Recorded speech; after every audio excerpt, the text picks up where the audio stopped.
Tractor रे चोरा बाली चालाण बेले खनि अधिकारी को देखि ट्रैक्टर रु बाली ढाली चंपट मारिबा बेले ट्रैक्टर को गोड़ाई धरिथिले जूनियर खनि अधिकारी तापस कुमार बेहेरा।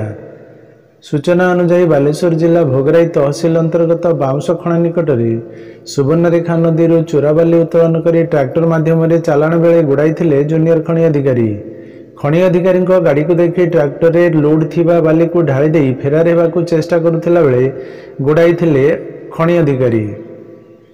ट्रैक्टर ड्राइवर गाड़ी छाड़ी फेरार हो जाइथिला बेले घटनास्थल ट्रैक्टर को जबत करा जाइछि।